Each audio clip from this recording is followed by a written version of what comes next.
Let's go to our handout. Let's go to our handouts. Okay, so I prepared 41 questions for completing the audit, pero basic questions na to, kayang-kaya niyan.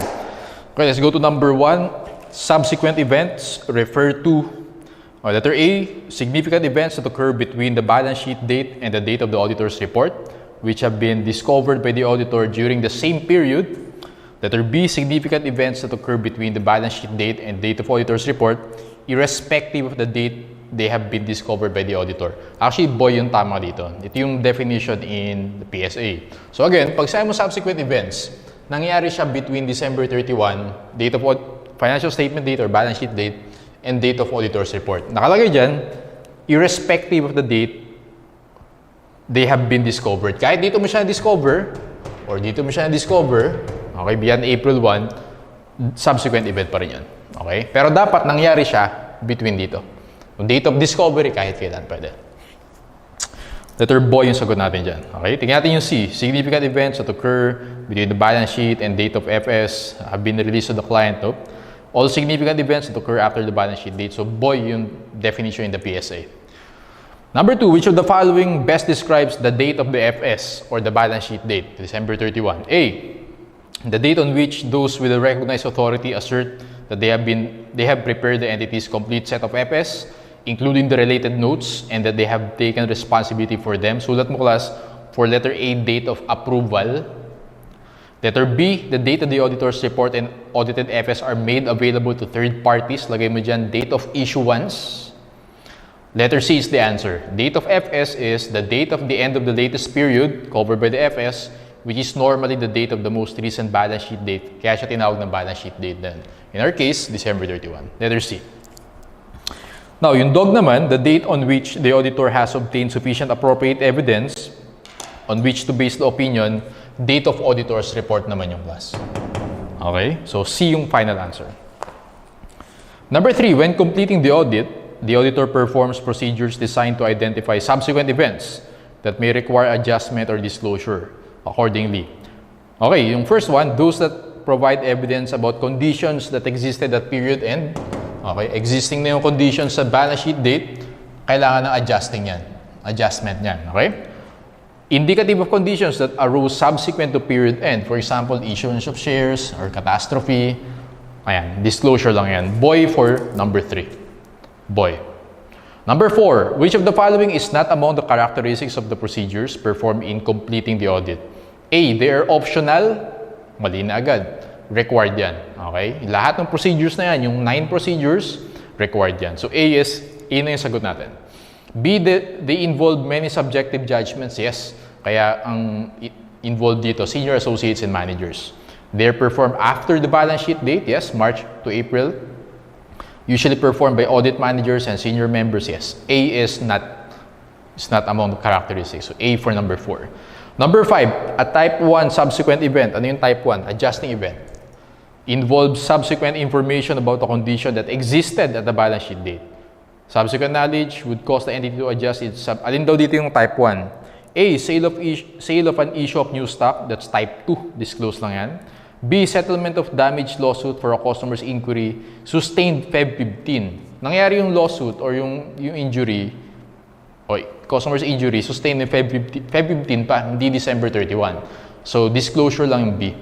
C, settlement of litigation in Feb has been estimated at 120 in the December 31. So, nag-record ka ng December 31. It means may conditions na existing as of December 31. Letter C is the answer, type 1 event then. Letter D, storm damage or usually mga catastrophes, type 2 yan or non-adjusting event. Letter C for number 5. Number 6, a major customer of an audit client suffers a fire prior to completion.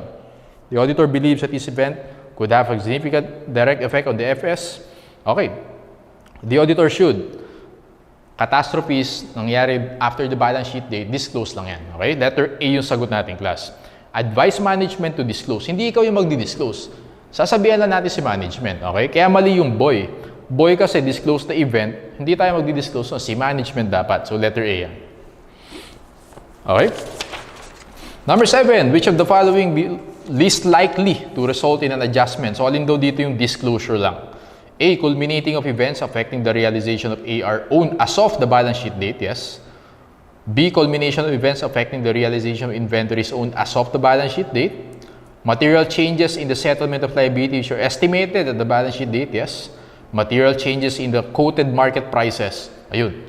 So, yung stock price kasi paiba-iba naman yan everyday, tama? So, pag nag-iba yung stock price, after the balance sheet date, kahit material change pa yan, disclosure lang yan, non-adjusting event. Dog for number 7. Number 8, which of the following is not a procedure normally performed while completing the audit? A. Obtain lawyer's letter. Yes, yung letter of audit inquiry. Obtain representation letter. Yes, ito. Perform overall review or yung final analytical procedures natin. D. Obtain confirmation of capital stock holding. Substantive testing yung D. Okay, using stages in audit, alam natin A, B, and C completing the audit yan. Yung D, hindi. So, D na yung sagot natin. Dog. Number 9, which of the following is ordinarily performed last? Reading of minutes, confirmation of AP, obtain management representation letter, testing of purchase function. Alam natin letter C. Last is completing the audit. Management representation letter, which is number 6, that is letter C. Analytical procedures are required as part of, well, ang hindi lang siya required, substantive testing. So, A, detailed test of detailed balances, that's substantive testing, hindi yan required. Internal control, walang ganyan, walang analytical procedure sa internal control. Overall review, yes. So, sa planning and review, okay, or completing the audit, required yan. So, C yung sagot natin. Substantive testing, not required. Letter C for number 10. Number 11, one reason why the independent auditor performs analytical procedures on the client's operations. A. Weakness in internal control, no. Non-compliance, no. Improper segregation of duties, no. Letter D yung sagot natin. Unusual transactions or fluctuations in the FS, yun. Ma-identify natin yan using analytical procedures. Dog. 12. Analytical procedures performed in the overall review or yung completion stage, okay, suggest that several accounts have unexpected relationships. The results of these procedures most likely indicate that A. Communication with the audit committee should be revised. Irregularities exist among relevant, not necessarily. Okay, C. Additional test of details. Yes, sabi ko kanina, pag may nakita mga fluctuations or mga hindi reasonable yung audited amounts natin using analytical procedures, baka dapat mag-perform tayo ng additional substantive testing. Letter C yung sagot dito. Okay, D. Internal control, not operating. Nope. C for number 12. Number 13, the auditor notices significant fluctuations in key elements of the FS. If management is unable to provide an explanation, the auditor should, okay, so parang sa number 12 lang, letter B tayo, perform additional audit procedures. Boy. 14, the responsibility for the identification, disclosure of related parties. Alam natin, si management yan. Siya bahala dyan. I-audit lang natin. Okay? Boy for number 14. 15. When auditing related party transactions, an auditor places primary emphasis on A. Ascertaining the rights and obligations, confirming existence, ensuring the recording. Alam natin class, ang pinaka-important dito is disclosure. Okay? Kaya tayo si auditor, check natin if properly disclosed, letter dog. Letter D, dog. Number 16. Which of the following events most likely indicates existence of related parties? A yung sagot natin, making a loan without scheduled terms. Example natin kanina. Okay? Ang nangyari dito, walang scheduled terms, walang period. Okay? Ganun siya. So it means, ayun, malamang related party yan. Kasi if hindi related party, saan ka makakita ng loan na walang scheduled payment terms? Okay? Letter A is the answer. Tingnan natin yung ibang choices. Discussing merger terms with company that is a major competitor. Selling real estate at a price differs significantly from book value. Kung nakalagay dito, market value, yun, pwede pa. Kaya lang, book value, magkaiba naman talaga yung selling price sa book value. Borrowing large sum of money at a variable rate of interest, like what I discussed sa AFAR natin, normal lang din yung floating interest or variable interest. So, hindi ibig sabihin yan, may related parties. Definitely, yung A, kung walang scheduled terms of payment, related party yan, most likely. Letter A for number 16.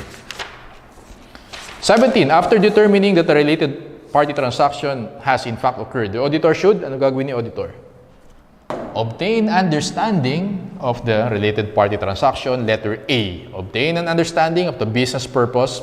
Mag-inquire tayo kay management. Okay? And ayan, tingnan natin yung ibang choices. B. Substantiate that the transaction was consummated on terms equivalent to an arm's length transaction. Hindi. Mali yan. Kasi class, usually yung related party transactions, favorable yung terms yan. Not at arm's length transaction. Hindi natin ginagawa yung boy na yan. Okay? Tinidisclose lang natin. Add a separate paragraph to the auditor's report, no. Perform analytical procedures, no. Again, obtain understanding, yun yung una. Second, tignan natin if properly disclosed. Number 18. The main purpose of management representation. Impress upon management, its responsibility, letter D. Dog, impress on management, its responsibility for the FSN disclosures. Number 19. A purpose of a management representation letter is to reduce, okay, letter C, the possibility of misunderstanding concerning management's responsibility for the FS. So again, for management representation letter, very important yan. Okay? Kasi ina-acknowledge si management na siya yung may responsibility sa FS. Okay? Para malinaw, hihingi tayo ng management representation letter. Letter C for number 19. A representation letter issued by client, A, is essential for the preparation of audit program, no? Audit program, sa una pa yan. Tama? Is substitute for testing? No, hindi siya substitute for substantive testing. Does not reduce the auditor's responsibility? Yes. Does not reduce the auditor's responsibility? Does not reduce the management's responsibility. Letter C. Dog, reduces the auditor's responsibility? Nope. Letter C. Number 21, an auditor accepted an engagement to audit the 2020 FS. Okay? And began the fieldwork September. The entity gave the auditor the 2020 FS on January 17. The auditor completed the audit on Feb 10 and delivered the report on Feb 16. The client's representation letter normally would be dated. Sabi ko dito, i-date mo siya coinciding with the date of the auditor's report. Kailan yung auditor's report? Ito. Alright? Date of auditor's report, kaya class sagot dyan.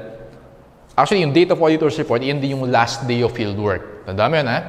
Ito rin yung last day of fieldwork.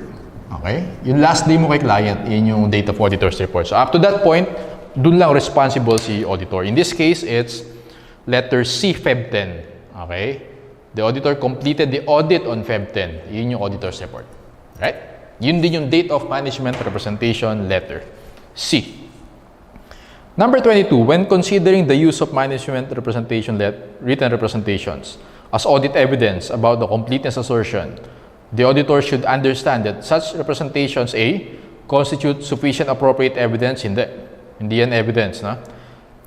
B, are not part of the audit evidence. C, replace a low level of control. D, yung best answer dito. Complement, but do not replace substantive test. So parang corroborating evidence lang siya, okay? Pero hindi siya yung primary substantive test natin. Dog for number 22. 23. Which of the following matters would an auditor most likely include in management representation letter? Ito yung content, tama, na management representation letter. Tignan natin. A. Communication with the audit committee concerning weakness of internal control. B. Completeness of availability of minutes of stockholders and directors meeting. Actually, yun yung sagot class. Boy.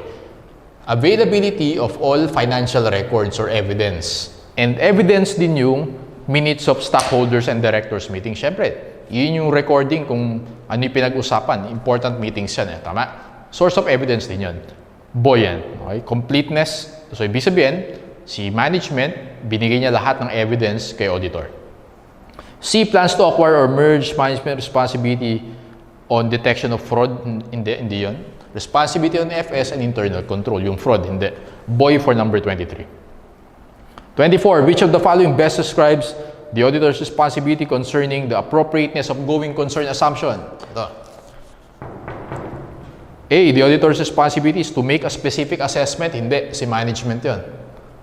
The auditor's responsibility to predict future events. Hindi. Ginawa mo pa manghuhula si auditor. Hindi. C. The auditor's responsibility is to consider the appropriateness of the use of going concern assumption and consider whether there are material uncertainties. Letter C for number 24. Letter D, the auditor's responsibility is to give a guarantee that the entity has stability false.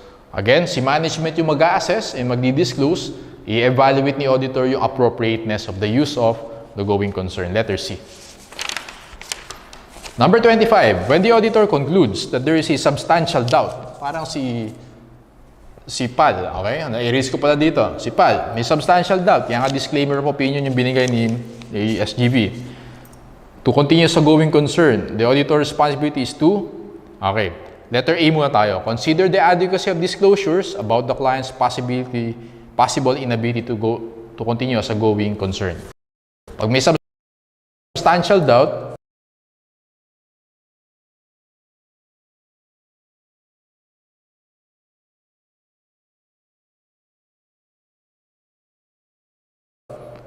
A yung gagawin mo. Tingnan mo muna kung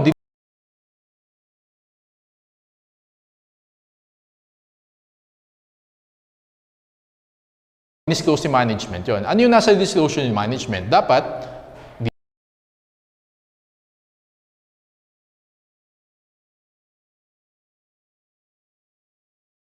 i-describe niya yung, well, kay Pal, i-describe niya yung epekto ni COVID-19. Okay? So, nagka-loss kami ng ganito,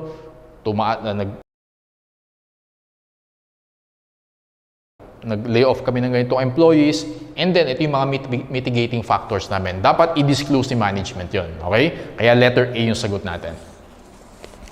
Number 26, which of the following audit procedures would most likely assist an auditor in identifying conditions and events that may indicate that there could be substantial doubt about an entity's ability to continue as a going concern? A, confirmation of bank balances. B, confirmation of AR, hindi mo na ginagawa yan. Substantive testing mo ginagawa yan. Reconciliation of interest expense, actually dog yung sagot dito, class. Review of compliance with the terms of debt agreements. Kasi if hindi tayo nakakapagbayad on time, for example, si PAL, maraming bangko yan na hindi nakakapagbayad si Philippine Airlines. BDO, BPI, Metrobank, maraming loans yan.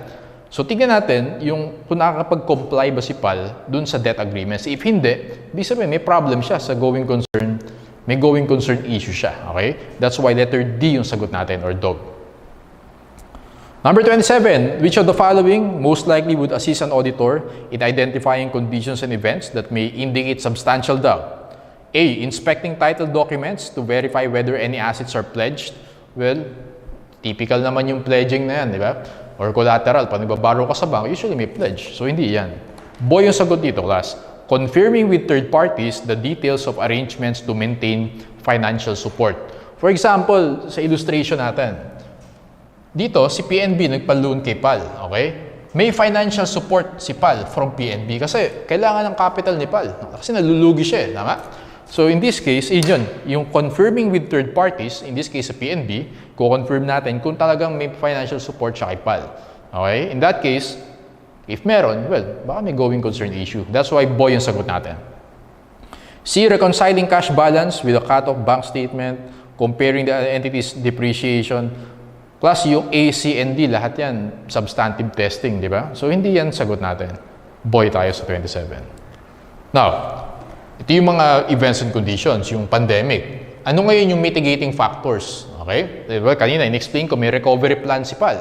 Nag-restructure siya ng terms with the banks, with lessors, binalik niya yung mga ibang leased aircrafts niya. What else? Nag-terminate siya ng 2,000 plus employees, nagbenta siya ng mga ibang assets. Yun yung mga recovery plans or mitigating factors ni PAL. Let's go to number 28. Which of the following conditions would most likely cause an auditor to have substantial doubt about an entity's ability to continue as a going concern? Ito, very applicable si PAL. Kasi pag tinignan mo yung cash flows niya, I think negative cash flows din siya. Yung operating cash flows niya. Okay? Operating cash flows ni PAL, in billions din yun eh. Okay? So, tingnan ko kung nasulat ko dito. Okay. Operating cash flows siya, negative 12 billion. Okay? So, ayun. Letter A sagot dito. Cash flows from operating activities are negative. Kaya si PAL, substantial doubt talaga yan. Okay? A yung sagot natin. Tingnan natin class yung iba. A na yung 28. Boy, stock dividends replace annual cash dividends. Not necessarily. Okay, baka yung ibang shareholders mas prefer nila yung stock dividends. Significant related party transactions are pervasive or prevalent, not necessarily. R&D are postponed. Actually, maganda nga if, well, in terms of cash flows, mas okay na i-postpone mo yung R&D kasi na-delay yung cash flows, yung cash outflows mo. Okay? So, sagot dito is letter A. Number 29. Which of the following conditions or events most likely would cause an auditor to have substantial doubt? A, restrictions on the disposal of principal asset. Actually, boy yung sagot dito, class. Usual trade credit from suppliers is denied. Pag sinabi mo usual trade credit, okay, normally, binibigyan ka, for example, ni supplier ng, okay, sige, payable in 60 days yan. Biglang ayaw na ni supplier. Sabi niya, 30 days na lang lagi. Okay, so ibig sabihin, baka may issue ka on payment. Okay, so going concern issue yan. That's why letter boy yung sagot natin dyan. 30. An auditor believes that there's substantial doubt. Okay, may doubt. Ito, pandemic. Okay, so si SGB nagda-doubt kay PAL. Kasi nga, laki ng losses, negative cash flows, may deficit, mas malaki yung current liabilities sa current assets. Titignan ni SGB, ano yung mitigating factors? Tingnan natin. An auditor believes that there is substantial doubt about the ability to continue as a going concern. In evaluating the entity's plans for dealing with adverse effects, the auditor most likely would consider as a mitigating factor. Alin yung mitigating factor sa choices? So basically, titignan natin class, alin dyan yung mag-generate ng cash or alin dyan yung magde-delay ng cash outflow natin. Letter A, repurchase the entity stock at a price below its book value. Mali yan. Kasi yung A, lalo ka mawawala ng cash dyan. Magre-repurchase ka, treasury shares. Bawasan ka ng cash. Boy, issue stock options to key executives. Hindi rin. Hindi rin makakatulong sa cash flows mo yan. Makakatulong sa'yo is letter C. Lease rather than purchase operating facilities. Okay? For example, si PAL, kailangan pa niya ng isang aircraft. For example lang, instead na bilhin niya, let's say amount nun is 100 million. For example lang, hindi ko alam tayo kung how much yun. Let's say 100 million. Instead na bilhin niya in cash, i-lease na lang niya para dahan-dahan yung pagbabayad niya. Okay?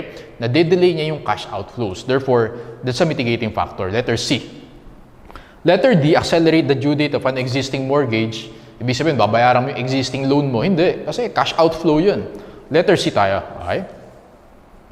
31. After considering entity's negative trends and financial difficulties, an auditor has substantial doubt about the entity's ability to continue as a going concern.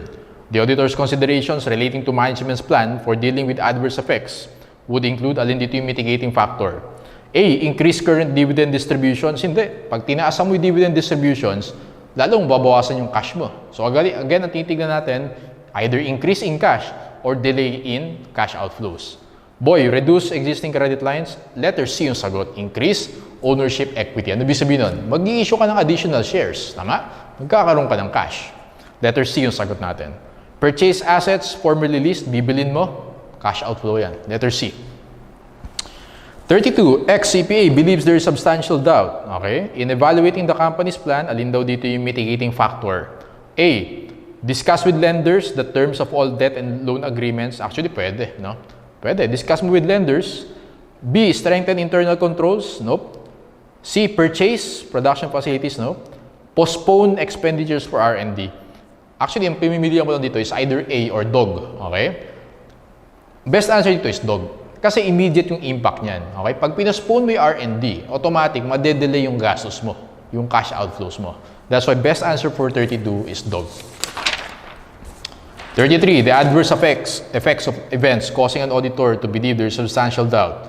Okay, mitigating factor ulit. A. Ability to expand operations into new products. Pwede.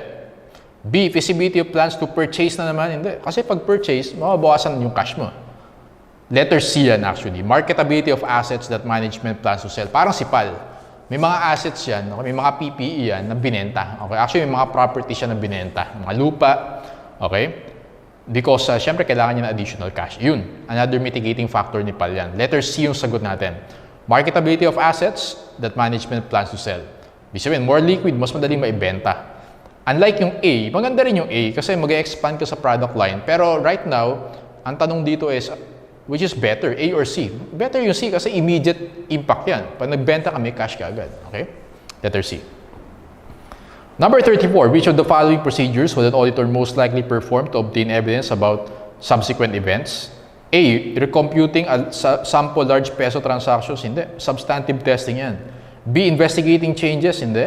Inquiring the client's legal counsel, litigation claims assessment, or dog confirming bank accounts. Alam natin letter C. Okay? So yung litigation and claims and assessment, again, yun yung mga ongoing cases. Kasi baka kailangan natin mag-provision or kailangan natin i-disclose yung contingencies. Letter C for number 34. Number 35, the primary reason an auditor requests that letters of inquiry o yung letter of audit inquiry, yung sa lawyer, Okay? Be sent to client's attorney is to provide the auditor with. So again, una mong gagawin, hingi ka muna ng list of claims and litigations kay client. As well as yung assessment niya, kung mananalo ba or matatalo. Double check natin yung sa lawyer ni client, okay? As corroborating evidence. That's why C yung sagot natin. Corroboration of the information furnished by management.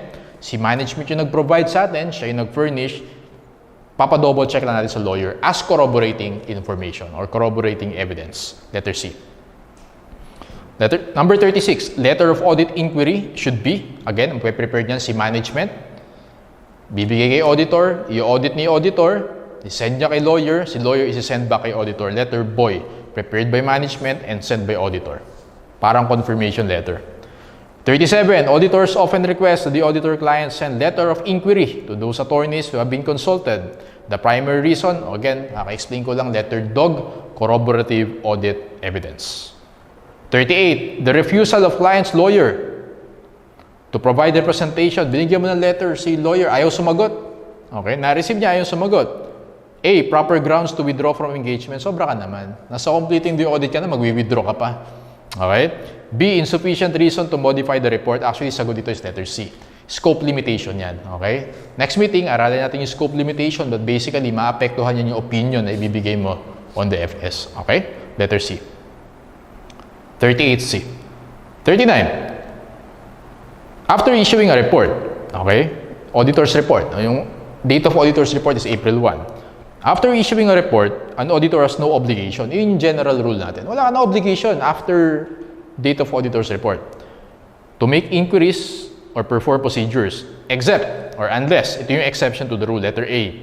Information which existed at the report date may affect the report comes to the auditor's attention. Ang general rule natin, up the date of auditor's report lang yung responsibility ni auditor. Okay? Dito, moving forward, wala ka ng responsibility as auditor except, letter A, information na nag-i-exist dito, na-discover mo lang dito.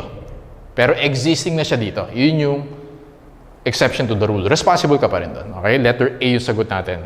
Information which existed at the report date may affect the report comes to the auditor's attention. So class, last one na to.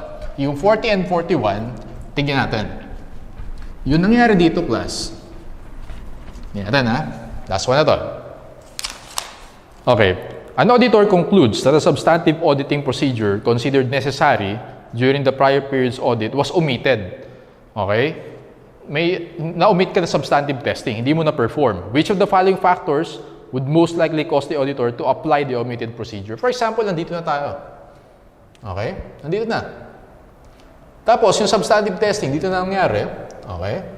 May na-omit tayo, meron tayong hindi na-perform na procedure. Ang tanong dyan, kailangan ba natin perform? Ito class yung magiging guide mo dyan, according to the PSA. Lagay dito, discovery of omitted procedures. Ganito yan. Simple lang yan, class.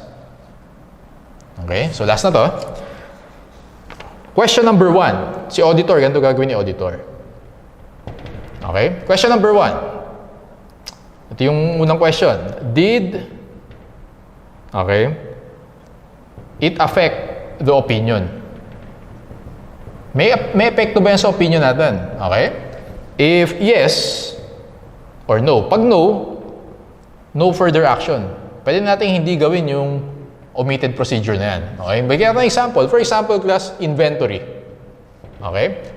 Yung cut-off procedure, hindi natin nagawa. Ayan. Cut-off procedure, hindi natin nagawa. Late mo nalaman. So, una nating question, naapektuhan ba niya yung opinion natin? If hindi, okay na, wag mo nang gawin yung cut-off procedure. Pag yes, yung next question mo, meron bang compensated ba siya by other procedures? Okay? For example, class, ano ba yung purpose ng cut-off procedure? Para malaman natin how much yung inventory natin. Tama? Nag-perform ka naman ng inventory count. Ang tawag doon, compensating procedure. Okay? Yung purpose din ng inventory count is to know kung how much yung inventory. Therefore, yung purpose ng cut-off procedure na-serve din ng inventory count natin. Pag may ganun, pag meron kang pag compensated naman siya, okay? No further action needed. Hindi mo na kailangan gawin yung cut-off procedure. No further action. Pag no, let's say, hindi ka rin nag-inventory count, okay? Pag no, ang gagawin mo dyan, class, dyan na natin i-apply yung omitted procedures. Apply omitted procedures. Ulitin ko. Ulitin ko, class, ha? Last one, ha? Okay. May na-omit tayo na substantive testing procedure, let's say, cut-off. Una mong gagawin, okay, may epekto ba yan sa opinion? Pag wala, huwag mo nang gawin. Pag yes, okay, may effect sa opinion yan. Pag yes, next question natin, question number 2, meron ba tayong compensating procedure? Let's say inventory count. Uy, meron naman inventory count. Pag yes, huwag na natin gawin yung cut-off procedure. Pag no, dun lang natin i-apply yung cut-off procedure. Okay?